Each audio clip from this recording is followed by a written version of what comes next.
All righty. We beat the Saints. Now on to the Packers. That's the title, y'all. Yeah, We no, beat- can we wait a couple minutes because I want these Saints fans that was talking they ish last week to pop up in here. Oh, they finna come up in here real soon because you know we live or whatnot. Now, everybody out there, want to let you know this right here is the Bucks World Podcast. We do this every fall. We've been doing it for the past 4 or 5 years. I want to let you guys know that I appreciate you. We appreciate you. We got my dog. What up? What up? It's B Ham. We got B Ham. Make sure you follow my dog, B Ham on TV. And yeah, man, we doing our thing, man. For everybody that don't know, I don't post live videos for Unspoken Truth like that no more. They took away the premiere, so we got to deal with what we got to deal with. So if you want to watch the video, go back and watch it on the timeline. We here. But now that we got that out the way, how you liking my hoodie though? You been liking my new gear? I like it. You know, I like the end. You know, you see, we both got the different colors. I like the old Bucks creamsicle. You ain't say nothing about my last hoodie. I'm trying to remember how that looked. I don't remember. You don't remember the old school, the retro, or what I was last? Yeah. I like the Bucks retro stuff now. To be wearing as a jersey, nah, they don't need to go back to that. But I like you know, and to wear it. I hate when they play in it. I don't ever want to see them playing that. No, it's ugly. It's ugly. But I feel like that's bad luck. I feel like a bad luck uniform. What you think? Yeah, I mean, I think because we were fans, so we put that creamsicle gears to like when we were terrible and was the worst franchise in the NFL. But no, I mean, we can. I think for today, there's a couple things I want to talk about. We got a Packers fan. Here we go. I want to talk about obviously the big thing that came out of the Saints. This brawl. We beat the Saints. What did I tell you? We put pressure on Jameis. We had him running like his head chopped off like a chicken, and we knew that he was gonna mess up. We knew Jameis better than Jameis knew Jameis, and better than the Saints knew Jameis. That's what it was, right? We went in there. We opened up a can of whoopee, and Jameis threw 3 interceptions. Now let me ask you this: was that the same Jameis that played for the Bucs? It was. But I will give an asterisk to this, and two, because I don't want this to become a Jameis bashing session. But because I do think out of all the years you don't bash Jameis, because hold on, so. You wore a Jameis jersey last week. I did, and that was hopefully the good voodoo that made him play bad. But so I do think Jameis has learned from his past. So do I expect another 3 interception game out of him like he used to do with the Bucs every game? No, I don't expect that.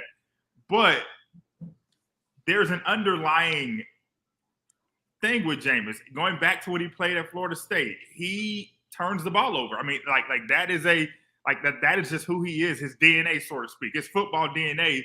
He likes to take risks. It becomes part of his head. So think about when those interceptions happen. What had just happened in that game? What do you mean?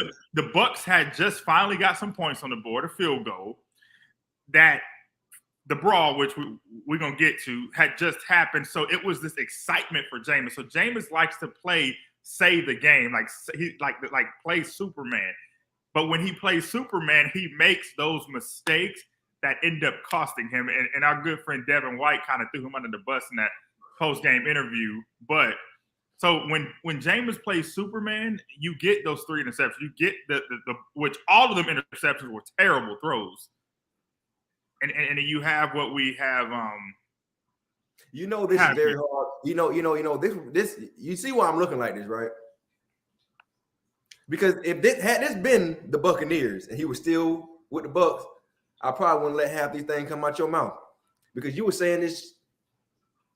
You were saying this 4 years ago, and you kept saying it over and over and over. And now I feel like it's fair game to you now. I feel like you just saying it because you know you can say it. And for me to try to come to Jameis' defense, can't do it now.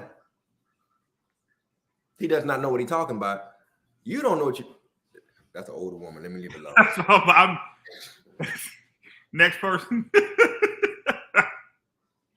But so, yeah, I mean, we know Jameis is good. And this is the last thing I'm going to say about Jameis. We know he's good. but he has that turnover gene, which he just can't get past. Now, again, I don't think he's going to throw 30 interceptions this year. No, I don't think he's going to throw 30. But I do think the Saints knew what they were getting with Jameis Winston. I mean, they knew that. They knew they were getting a player who can make plays. Jameis can make plays. No, Jameis have not. You know, he has not done that in 3 years, right? I mean, no, think about it. Jameis has not thrown that many interceptions since he's been with the Bucs. I mean, he was on the bench third string. It doesn't matter. It's been 3 years. But I mean, you know, it's been 3 years, right? It's been 3 years. I mean, yeah, if you want to technically say that. If you really want to be real, he ain't thrown that many interceptions in 3 years. So we got to chill. Started. This is his first time starting. That's what I'm saying. Like, no, he started last year. He got hurt. Yeah, and then got hurt. So, I mean, that was what, 3-4 games he started? started? His first time playing us for real. No, but that's what I'm saying. Like, you give Jameis a full season, which is this his first go at it again. He got hurt last year. He played 4 games last year. But he got hurt last year. No, but he played against them. I think didn't he beat the Packers last year on the first game or something like that? I don't remember their schedule, but you got to think about it. Even when they played the Bucs last year, Jameis didn't really look that good. Jameis looked good the other 2 games before that. It was the Bucs making those mistakes. You know, why am I defending this fool? I don't know. But anyway, this fool, man. But Saints, we don't care about them Saints. I want to talk about the brawl real quick because it's messed us up. That's not a brawl. Hockey has brawls. The fight. It was a fight. Was it a fight? The fight, the argument. The rest of the match. The fight, the argument, the push, the shove, whatever you want to call it. Because now we are without Mike Evans for Sunday. I mean, personally, we talked about this after the game on Sunday. I don't have a problem with it. I know, you know, our good coach Todd Bowles said he doesn't. Of course, he's going to say what he said, but I don't have a problem with that fight because it sparked the Bucs on Sunday. They were looking terrible. Offense terrible. Defense was playing defense was the only unit that showed up on Sunday. And then you had this Marshawn Lattimore, Mike Evans. And I'm glad he was gone. Scuffle. I'm glad. What did you say? Tell the people what you told me on the phone. You would have gave the game ball to who? Oh, Mike Evans got the game ball, of course. Mike Evans would have got the game ball for me too. I wouldn't have gave the game ball to didn't Todd Bowles get the game ball? Yeah, Todd Bowles got it. Man, I wouldn't have gave him the game ball. He didn't deserve that. Man, Mike Evans, you got to think. I'm all for an eye for an eye. I'm all for that. You know, if we got to lose one of our good players, damn it, one of y'all's got to go too. And I feel like losing Lattimore was a huge accomplishment for the Bucs. Now, what are we going to do on Sunday now that we don't have Mike Evans on Sunday? Now we got to depend on Brashard Perriman. We got to depend on, there's no more Tyler Johnson. We got to depend on Scotty Miller. We got to depend on, come on now, help me out. Jalen Darden. Brashard Perriman, Jalen Darden, Scotty Miller. Who else we got? Russell Gage is actually he's probably moving into the number 1 slot. He's going to move to the number 1 slot. Yeah, it's going to be the Russell Gage and Brashard Perriman show. But real quick, we need Mike Evans for Sunday. But real quick, let me ask you: do you think this? Look at it. Yeah, I mean, now if we want to talk about suspensions, Marshawn Lattimore should have been suspended as well. But, hey, let's be real though. Let's be real. He really ain't do nothing to Tom. You want to be honest. Well, I saw the slowdown. He put his hand on Tom. He just kind of just shrugged him off and Tom was like, "Yeah, what?" He did a little push, but I mean, we know it's Tom Brady. I mean, Tom Brady's Tom Brady. Did you see what Mike Evans said? Yeah, he said it's Tom Brady. What I'm supposed to do, but you saw that, right? Yeah, but Mike Evans did that with me. When James was the quarterback for the Bucs. Also, the fact that the Saints. I don't think he really said that to the refs though, but he said it. You read his lips. Mike Evans did it when Jameis was the quarterback for the Bucs. He pushed Marshawn Lattimore on the sideline. Remember that? I mean, he got suspended for that. And I'm glad that Mike got 2 good highlights under his belt, punking that fool out. Yeah, but my thing is though, again, yeah. So I think that sparked it. They don't know what they're talking about. I mean, so Your face don't look like you know what you're talking about. But keep on going. So that was a turning point for me, and so I think whatever came out of it, I feel like it was worth it because for some reason, we talked about this before Sunday. I don't know what it is when the Bucks play the Saints. Like we just look terrible. I don't know what it is, but this big. I want to ask you, because we talked about this too. I see why Scotty Miller was on the ropes about to get off this team. I don't think he don't need to be with the Bucks, man. I would have kept Tyler Johnson. I still don't understand why we got rid of Tyler Johnson. I still don't understand. Tyler Johnson was a great pickup. Who that? You coming in here with that? Get that mess out of here, bro. You better who that your ass on December. You better who that your ass on December 5th. And I will be at the game. Now, against the Packers, y'all. Are we gonna beat the Packers, yes or no? So hold on. So back to Scotty.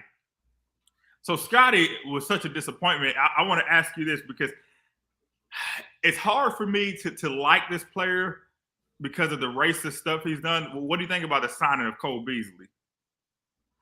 Well, I think about the thing is, I'm gonna be real with you. I don't know who that is. So Cole Beasley, I don't know anything about him. I don't know. Maybe was he balling during the time when Kaepernick was taking a knee?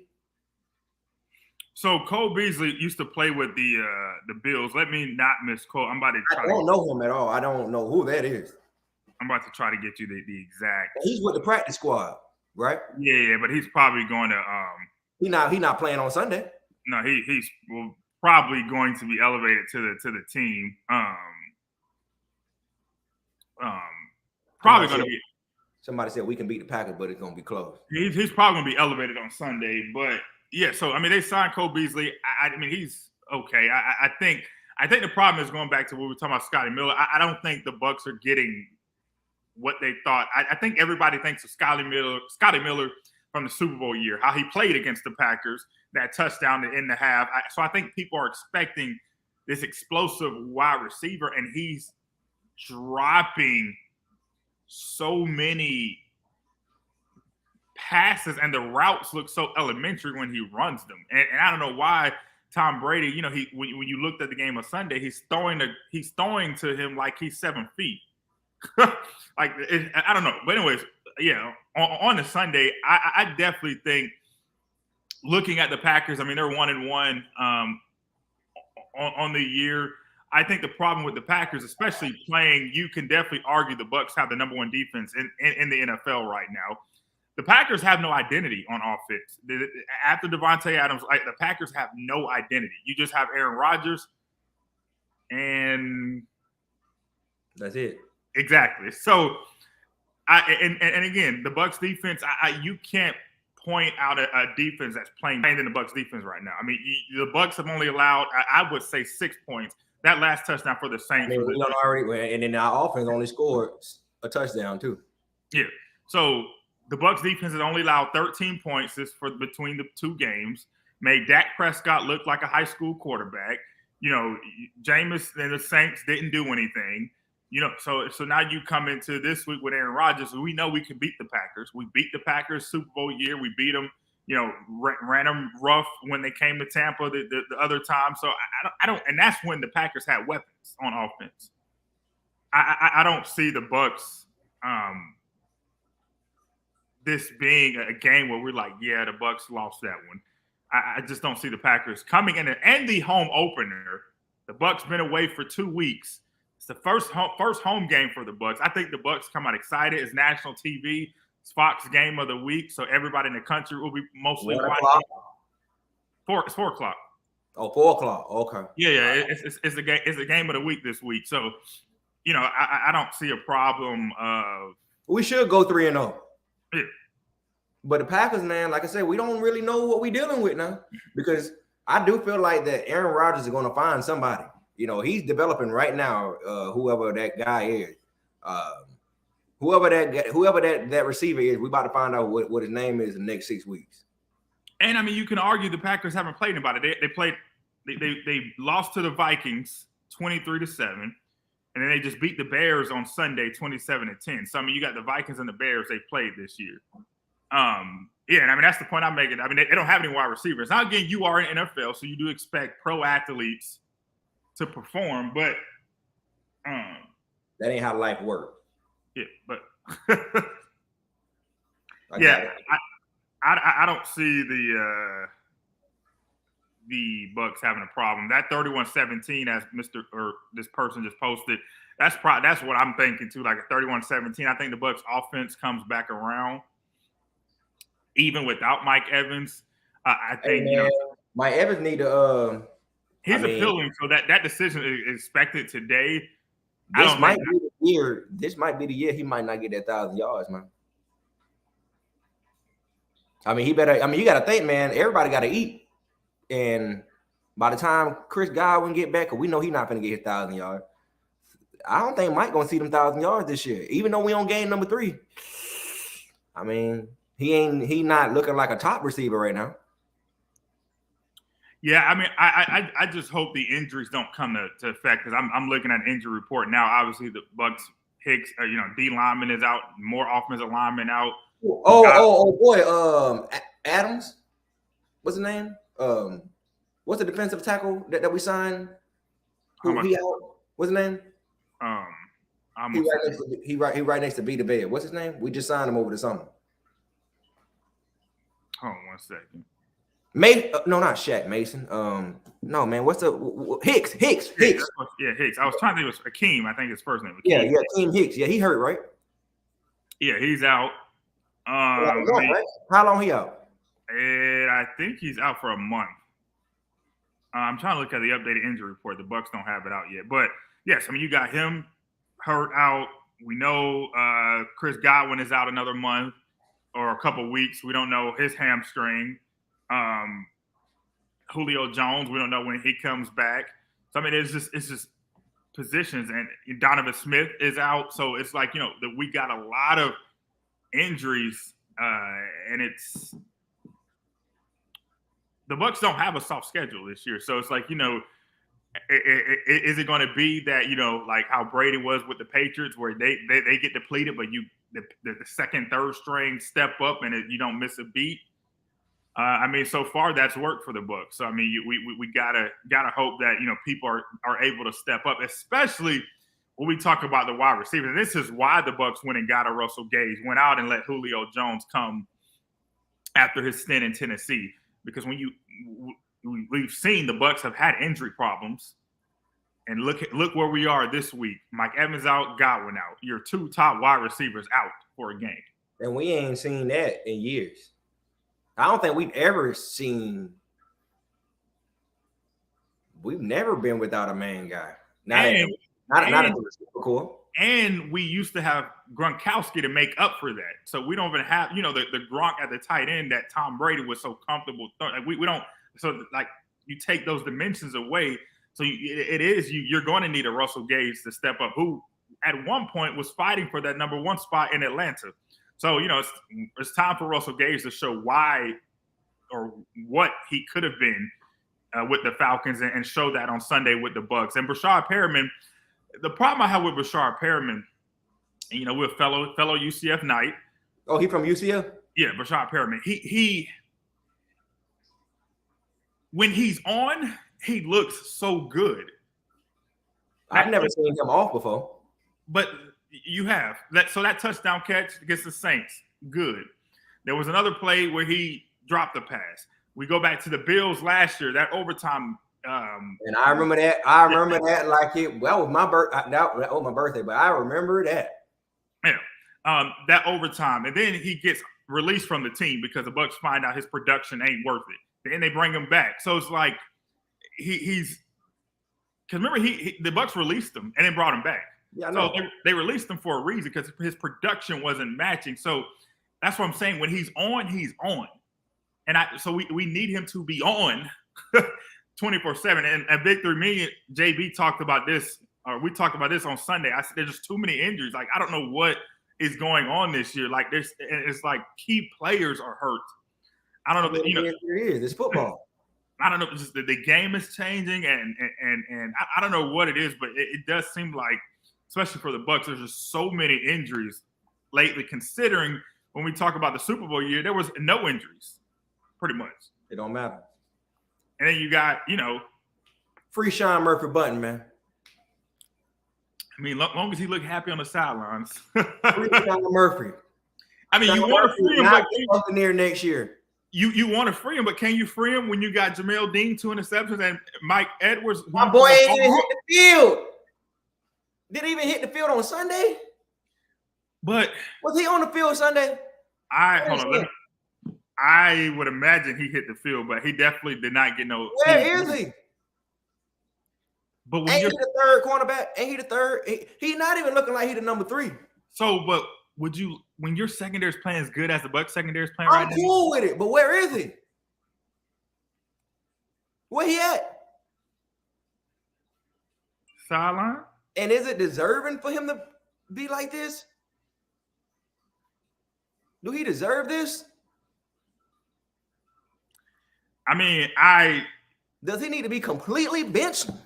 I don't think completely benched, but he definitely, to me, regressed last year. That Super Bowl year, he was got hurt. Yeah, but obviously he didn't come back until the playoffs. Obviously, the coaches think the same way and thought his production and skills went down because Jamel Dean overstepped him. So you trying to tell me? I mean, I like Jamel Dean. I like him. I take Jamel Dean. I feel like Jamel Dean is top 10 back right now. I think so in the league. What you think? I think he's top 10. I don't think Sean Murphy Bunting would have had 2 picks. I just no way. Yeah, that's what I'm saying. Like, so Jamel Dean and Carlton Davis have been playing great this year so far. And I can't believe I'm saying, you know how bad I used to talk about secondary last year. I can't believe I just said the secondary is playing amazing this year. Well, you got to think this is the same secondary from last year, bro, and that ain't have nothing to do with no Sean Murphy Bunting. Them boys was developing bad stats defensively in the secondary without SMB. Yeah, but I think this year, one, when you're starting, it's a different mindset. 2, I think because they've been together. Hey, I do believe that, though. I believe that. I think that's real. That's true. Bunting hands is way better than Dean. I can for sure. Yeah, but it doesn't matter if your hands. Dean is a lockdown corner though, so I'll take it. It doesn't matter if your hands better when you're never in position to get the. And to be honest, hell, Sean Murphy Bunting hands might be better than Jalen Ramsey if we want to talk about it. I don't know about that, but no. Let's talk about it, bro. We got to go there, bro. I'm tired of this crap. Now it took me about 4 years. I say 3-4 years for me to realize that Jalen Ramsey was not overhyped. I thought it was overhyped for at least 2 years. I'm like, this man is overhyped, bro. How? Because you want to know why? Because I've never in my life seen a cornerback that hype with no pick sixes. Usually when you hear about a cornerback, the Champ Baileys of the world, the Charles Woodsons, the Deion Sanders of the world, you know what I mean? Like you can catch a boatload of highlight. Even Asante Samuels, who needs to be a Hall of Famer, by the way. You got these guys who can get their hands on the ball and take it and give you 6 points. Jalen Ramsey, what his pick 6 highlight reel at? That's why. Do you understand why it took so long for me to understand that he was that guy? I mean, let's talk about it now. Let's talk about it. I'm for real, bro. I mean, I don't put pick sixes because pick sixes it fluctuates. I mean, that takes a lot to in it and hope your teammates are blocking for you to run. That's what makes a good corner. Hell, Rondé Barber highlight reel is better than Jalen Ramsey. It takes a lot. I mean, I'm looking at the stats and the fact when teams have to game plan around you. Teams game plan against. Come on, bro. Read that comment on the bottom. Now I don't want to I'm gonna put it up anyway. Teams. Come on. He's not. Teams game plan against a Jalen Ramsey. Well, no, he's not overhyped now, but I do think that it took me 3-4 years for me to get on a Jalen Ramsey train and be like, all right, this guy's for real. He's an excellent shutdown corner. Excellent. And so that again, so for me, that goes back to when we're talking about SMB. He may have hands, but bro, if you're not in the position to get that pick, you can't. You're not on the field. So if you have a Jamil Dean who's in position for the most part, you put a Jamil Dean on the field before you put SMB on the field. And Carlton Davis, because we talked about this, he's come around for me. So you want to talk about? You never liked Carlton Davis. I'm about to say you want to talk about a player who's come around. I used to think Carlton Davis, like, okay, I don't know. Yeah, but let's see how you start sounding as soon as 21 points get on the board this year. You're gonna go right back to talking like the old Brandon. no, I mean, people are going. I mean, teams are going to score on the Bucks. I mean, it's football, man. They're not going to shut people out 3 points a game or 7 like how we've done these 2 weeks. Of course not. But my thing when I look at the secondary is how many open receivers, how many times they've been burnt. If they get a burnt one, I mean that happens in football. But the problem I had with the Bucks secondary in the past is that it just seemed like they were always playing 10 yards off. They were always going, like leaving receivers open. And that's what you even watched on the broadcast Sunday. I can't remember the commentators' names, but they even mentioned that, Todd Bowles has the corners playing close and that, and hitting the receivers on the line. And that's why the Bucks were able to get these stops. So that's when I was talking about the secondary, they were playing so far back. By the time the receiver is here, you've already lost your step. So I give credit when credit is due. I think that the Bucs secondary and defense as a whole is playing amazing. I mean, the improvement, as we talked about, needs to be on the offensive side of the ball. And it sucks because you're not going to have a Mike Evans this Sunday to, improve on that. But the Bucs, the offense has to find a way to put up points. I mean, it's only putting up how many? 7 or 1 touchdown against the Saints, and theoretically so that was 6. So 13 points on Sunday for the offense, and then Dallas. It's been 2 games where the offense hasn't looked right. But we know with a Tom Brady that'll change. At least from his track record, we safely can assume that the offense will get back on track. So I don't. For me, I think disappointing so far is probably the Rams. So when you talk about teams in NFC, I know you've probably been watching First Take and all these other shows. Everybody's on the Eagles train right now, saying, the Eagles are the best team in the NFC. I still say up to this point, I would say the Bucs probably the best team in the NFC. They really saying the Eagles. Yeah, I mean the Eagles look good now. Jalen Hurts looks good back there. He can run. He's throwing that bomb. They got receivers back there catching it.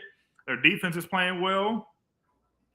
I just don't trust the Eagles yet. That's the thing. I don't trust them.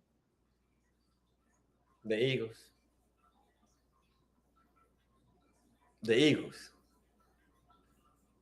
We really putting the Eagles in the conversation, saying that they won the best of the NFC.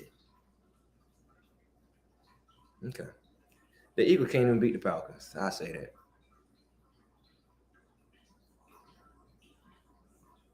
Shout out to Kyle Pitts. I'm about to say it could be worse. It could be out here in Charlotte with the Panthers and everybody hating Matt Rule right now. Oh my God, I feel bad for Baker Mayfield over there. Baker Mayfield, man, his career might be cut short, bro. It's looking like it. I think they don't send Baker Mayfield because I've never seen Carolina Panthers become the team where it's like a career suicide type of team. Because the Browns used to be that team. The Lions used to be that team. The Browns and the Lions, like those used to be the team that if you got traded to that team or you got picked up by that team, your career was done.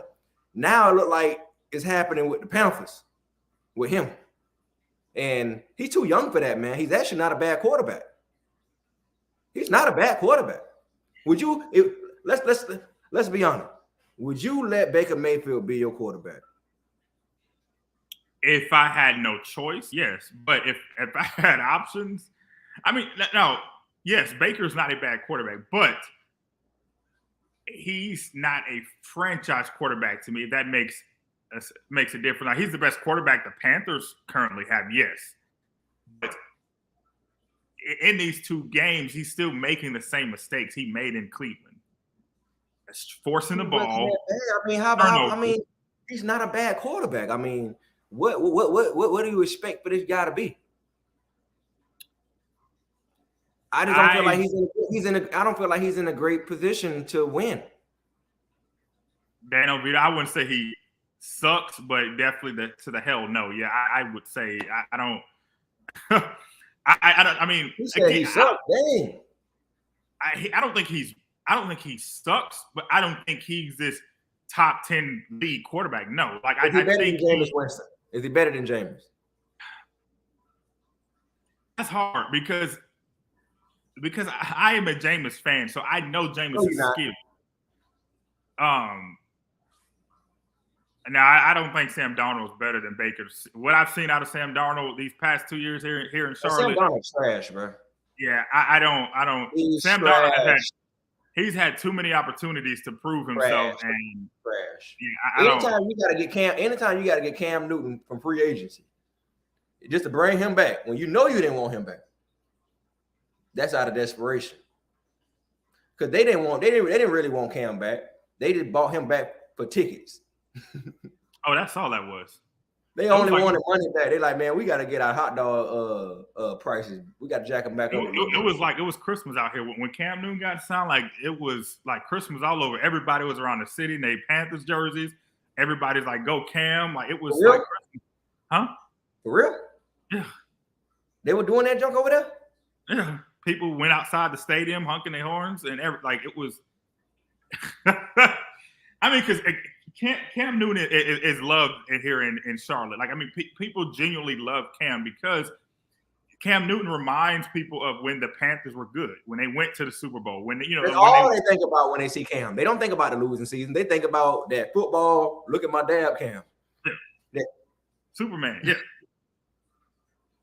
But no, yeah. So I mean, I know we're for 30 minutes now, but yeah, back to the Bucks. Yeah, I think we start this season off 3-0. I think someone had to score. I'm gonna say 31-17 or 31-10. 31-10. I think the Bucks D locks down the Packers again because 10 point. No, my final 31-13. 31-13 because the Packers don't have an offense to me. I think it's 21. I think it's 21-10. I say 31-13. I just don't think that we're gonna put up a lot. I mean, and if we do get 30 on, shout out to Mike Edwards too, man.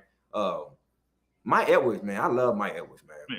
I don't know if people miss Jordan Whitehead, but I'm gonna tell you something about Mike Edwards. Even though Whitehead came down with the hit stick and nobody wanted to get hit by that man, I tell you what, Mike Edwards strike a different type of fear. And I don't know if people are scared of him, but they need to start looking at him on the highlight reels in these little sessions because Mike Edwards is not Mike Edwards. Mike Edwards is not the secondary that you want to keep trying like that. That ball will end up in his hand. And Tom Brady even said last year, he said that one of the few people that gets on his nerves during practice is Mike Edwards. He said they call him the ball hawk. He said every time he throw the ball, he always around it somehow. So I like it. Ball hawk. Shout out to ball hawk, man, 32. Yeah, so I think Sunday's probably going to be more about Leonard Fournette. I think Leonard Fournette has his breakout game. As you saw him tweet, apologizing to the fantasy football owners, promising touchdowns were on the way. I think this is Leonard Fournette's game. I think the Bucks are they're going to try to force the run more without a Mike Evans. But I think Leonard Fournette answers the call. So I think this is going to be more about Lombardi Lenny, more than Brady having to throw. How many years we got him? 2 more years? I don't remember the contract off the top of my head. I mean, it sucks, man, because Lenny's supposed to be one of them backs that get 1,000 yards every year. And because so many people got to eat on our offense, it sucks because he cannot be that running back that we all know he can be. What you think? I think it's a mix. I think, with the banged up O-line, sometimes them holes are not there. As we saw, in the Saints game, they had to abandon the run because the run was essentially not working. But I think, and we talked about this last year when Ronald Jones, and I'm glad he's not having to share the ball like he's had with Ronald Jones back there because, they would get in a rhythm and, they going out and then someone else coming in. So I think this is the prove it season for Lenny, though, like to show that yes, I'm the number one back, and I'm about to put a 1,000 on the ground. I mean, I think if the running game goes, it helps save Brady. And you know, as much as Brady wants to beat Father Time, it will help if Lenny can, if Leonard Fournette can actually run and take that load off of having to pass. But like you said, there's so many weapons, so somebody's going to fall back. Everybody got to eat. But everybody got to eat. But if you're trying to win another championship, you know, you kind of put your personal stats aside. And I think for the Bucs, the players on the team are willing to do that because you realize Tom Brady is probably his last year again. So how you know what chance do you have to play with the greatest quarterback ever in the NFL? So you want to put those personal, you know, goals. I may get 800, I want these touches, but if I can get a ring out of this again, you know, say I'm a 2-time champion. How many players can say they're a 2-time champion? And what if you don't become that 2-time champion? Then your stats matter. Yeah, but then you've gotten close though, and then you know maybe next year when Brady leaves, you worry about okay, I need to get mine. I mean, it's just still gonna get yours, but you know, when we talk about Leonard Fournette, I think he's in the perfect place with the Bucs. You know, we talk about Ronald Jones, he left, and his career is now tanked. Well, he actually didn't leave. We got rid of him. I mean, yeah, but you know, his career, you know, he's went to Kansas City, and I think he was on the verge of getting released in Kansas City. So I think he's still with him, right? I don't think he's touched the field that much. The last thing they were looking at releasing him. So, but yeah, he's still with Kansas City. Yeah, so I think Sunday's a Lenny game. So and he ain't touched that field either. He ain't touched that field at all. You know, it is what it is, y'all. But yeah, man, we here, man. This is Bucs World. As y'all know, we go live every Wednesday, 11 o'clock. It is what it is. Wednesdays, 11 o'clock. I'm gonna say PM, AM Eastern, 10 o'clock Central. That's what it is. Go Bucs. Any last closing remarks? Go Bucs. I'm good. You know, I'm good. Go Bucs. Let's go off. All right, y'all.